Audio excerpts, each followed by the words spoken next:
नमस्कार भाइयों, कैसे हैं आप लोग। उम्मीद करता हूँ अच्छे ही होंगे। आज ही हमारा 100 डेज ब्रह्मचर्य चैलेंज का 11वां दिन और मुझे पूरा विश्वास है हमारे बहुत सारे भाई हमारे साथ जुड़े हुए हैं। आज का ये वीडियो इंपॉर्टेंट है। एक प्रेरणादायक कहानी आपको बता रहा हूँ और इस कहानी के माध्यम से मैं आपके अंदर एक भाव को लाना चाहता हूँ, एक भाव को पैदा करना चाहता हूँ मैं आपके अंदर। और वो क्या है, इस कहानी के माध्यम से समझेंगे। देखो मेरे भाई, काम वासना और भोग हमें जब तक आनंद देता है, जब तक हम इससे कोई ऊंचा आनंद ना पकड़ लें अपने जीवन में।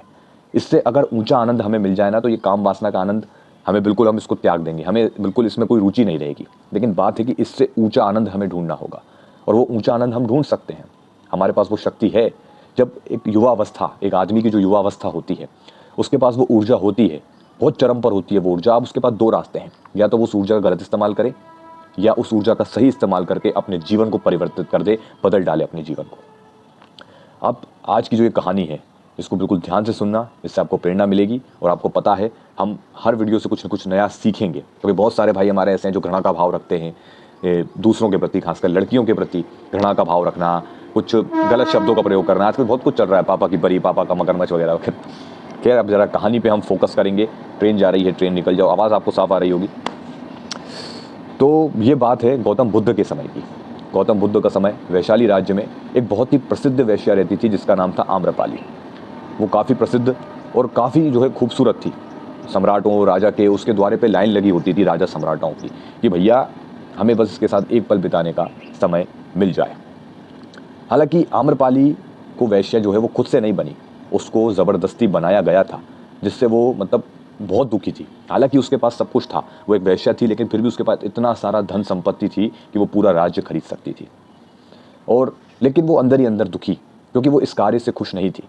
अगर कोई ग्राहक उसके साथ में है तो वो उसको खुश करने का भरपूर प्रयास करती, लेकिन अंदर से वो दुखी है, क्योंकि उसको इसका भुगतान मिल रहा है, लेकिन अंदर से वो बहुत दुखी है। वो उन लोगों सबसे नफरत करती थी, वो राजा सम्राट जितने भी थे सबसे नफरत करती थी। बस एक दिखावा करती थी कि मैं उनके साथ खुश हूँ, लेकिन ऐसा नहीं।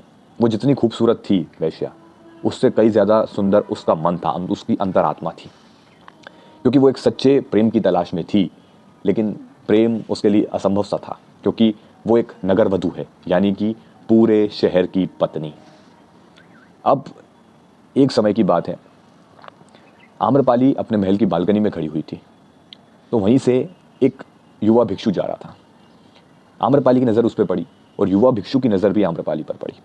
युवा भिक्षु ने बिल्कुल एक सम्मान के साथ उन्हें प्रणाम किया और आम्रपाली ये देख के मतलब चकित रह गई। वो आम्रपाली उसे देखती ही रही कि ये पहली बार आम्रपाली के जीवन में किसी ने उसे इतने सम्मान के साथ प्रणाम किया।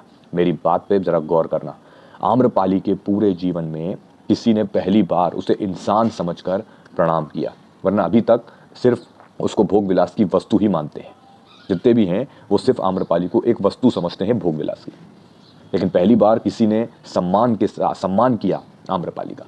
आम्रपाली इससे काफ़ी प्रसन्न हुई और दौड़ती हुई नीचे आई और भिक्षु के चरण स्पर्श करके कहा, प्रभु मैं आपको आज के लिए निमंत्रण देती हूँ कि आप मेरे घर में पधारें और जो है भोजन ग्रहण करें आज का।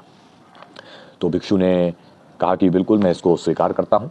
काफ़ी मतलब उन्होंने मनाने की कोशिश की पहले आम्रपाली ने कि भाई ये मेरा पहला निमंत्रण है, आपको इसको मना नहीं कर सकते। मुझे बहुत से राजाओं के निमंत्रण आते हैं, लेकिन मैंने जो है पहली बार निमंत्रण दिया है, तो इसको ठुकराइएगा नहीं, स्वीकार कीजिएगा। तो भिक्षु ने इसे स्वीकार किया और फिर वो अंदर गए, ध्यान की अवस्था में थोड़ी देर बैठे और उसके बाद उन्होंने भोजन ग्रहण किया। इसके बाद आम्रपाली ने उन्हें दूसरा निमंत्रण दिया। वो निमंत्रण ये था कि थोड़े ही समय बाद अब बारिश का समय शुरू होने वाला है, 4 महीने बारिश रहेगी, तो मैं आपको इन 4 महीनों के लिए निमंत्रण देती हूँ कि आप इसी महल में ठहरें, आपको किसी तरह की कोई परेशानी नहीं होगी, आपके ध्यान में किसी तरह का कोई ऐसा विघ्न उत्पन्न नहीं होगा, तो आप ये निमंत्रण स्वीकार करें। तो भिक्षु ने कहा कि मैं ये निमंत्रण ऐसे स्वीकार नहीं कर सकता, मुझे मेरे गुरु यानी बुद्ध की इसमें परमिशन चाहिए, उनकी आज्ञा चाहिए, तो मैं उनसे पूछकर उनकी आज्ञा लेकर आपको बताऊंगा। अब ये युवा भिक्षु बुद्ध के पास पहुंचे, उससे पहले कुछ अन्य अन्य जो भिक्षु थे उनके कानों में खबर पड़ गई कि ये आम्रपाली के जो है महल में गया था और आम्रपाली ने उसको 4 महीने का निमंत्रण दिया है महल में रुकने के लिए। तो तुरंत वो सारे भिक्षु पहुंच गए बुद्ध के पास और उन्होंने कह दिया कि वो भिक्षु को आप रोकिए, वो आम्रपाली है, एक वैश्या है, उसने इसको भिक्षु को निमंत्रण दिया है 4 महीने महल में रुकने का, और ये अच्छी बात नहीं है, आप उसको रोकना। एक भिक्षु एक वैश्या के घर में एक महल में रुकेगा, बहुत ही शर्म की बात है, और इससे दूसरे भिक्षुओं पर क्या असर पड़ेगा, उनके ब्रह्मचर्य पर क्या असर पड़ेगा। बुद्ध कृपया उसे रोकिएगा। तो बुद्ध ने कहा आप लोग शांति रखिए, उस भिक्षु को मेरे पास आने दीजिए। युवा भिक्षु आया, बुद्ध के चरण स्पर्श करे और अपनी सारी बातें उसने बता दी कि मुझे आम्रपाली नाम की महिला ने मुझे 4 महीने के लिए निमंत्रण दिया है उनके घर में रुकने के लिए। तो भिक्षु ने सब बातें जब कह दी, उसके बाद महात्मा बुद्ध ने भिक्षु की आंखों में देखा और तुरंत उसे परमिशन दे दी। ये परमिशन दे दी कि आप 4 महीने उनके घर पे रुक सकते हैं। वहाँ पे जितने हजारों भिक्षु बैठे हुए थे, सबके मतलब होश उड़ गए कि ये बुद्ध ने क्या बोला। वो एक महिला है, उसी में से एक भिक्षु जो था, थोड़ा वृद्ध था, उठा और बोला कि ये आप क्या कह रहे हैं, आपको पता है आप ये क्या कह रहे हो बुद्ध, इससे कितने हमारे भिक्षुओं पर गलत असर जाएगा। वो ये जो भिक्षु आपको बता रहा है कि महिला, वो कोई महिला नहीं है, वैश्या है, नगर वधू है, वो उसके घर में ये रुकेगा और आपने परमिशन दे दी। आप समझ रहे हैं इसका क्या अर्थ है। तो बुद्ध ने कहा कि मैं इसकी आंखों में देख पा रहा हूँ, इसके आंखों में किसी प्रकार से इसके अंदर भोग की कामना नहीं है। इसके अंदर वो भोग नहीं है कि मैं उसके घर में रुक जाऊं तो भोग विलास नहीं।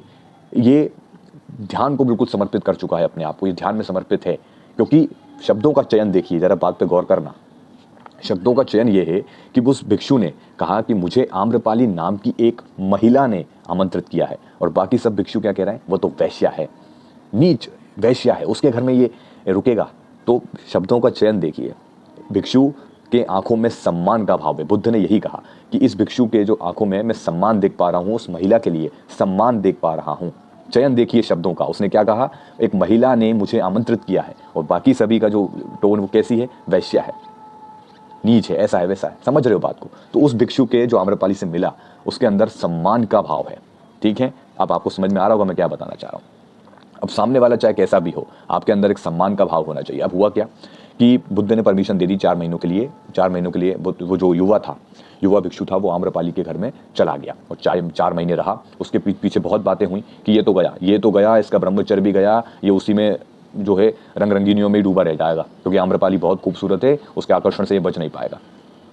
लेकिन 4 महीने बीते और युवा भिक्षु बड़े ही आया और बिल्कुल बुद्ध के चरण स्पर्श करे, और उसके पीछे पीछे आम्रपाली भी आ गई।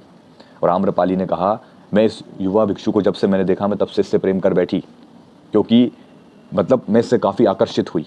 ठीक, क्योंकि मुझे आज तक इतना सम्मान किसी ने नहीं दिया जो सम्मान इस भिक्षु द्वारा मुझे मिला, और मैं इससे प्रेम कर बैठी। और मैंने काफ़ी इन 4 महीनों में प्रयत्न किया कि इस भिक्षु को अपने आकर्षण के जाल में फंसा सकूं, लेकिन मैं खुद ही इनसे इतनी आकर्षित हो गई, इनके ध्यान से इतनी आकर्षित हो गई कि मैं खुद अपना ये सारा आकर्षण भूल चुकी हूँ। और मैंने फैसला किया है कि अब मैं आपकी दीक्षा लेना चाहती हूँ, आपके साथ शामिल होना चाहती हूँ, और अपनी सारी संपत्ति अब आपके इन भिक्षुओं को दान करना चाहती हूँ, अच्छे कार्य में लगाना चाहती हूँ, जो भी मैंने संपत्ति कमाई है। मतलब उसने अपना सब कुछ छोड़ दिया, और वो पहली जो है बुद्ध की अनुयायी, महिला अनुयायी जो महिला भिक्षु बनी, वो पहली बुद्ध के। तो इससे आपको क्या सीखने को मिला, आपको समझ में आया? मेरे भाई, मैं बहुत से भाइयों को देखता हूँ, वो घृणा करते हैं महिलाओं से, लड़कियों से चिढ़ते हैं। देखो, मैं ये नहीं कह रहा कि सब लोग अच्छे होते हैं, देखो 5 उंगलियां बराबर नहीं होती, मेरी बात को समझना।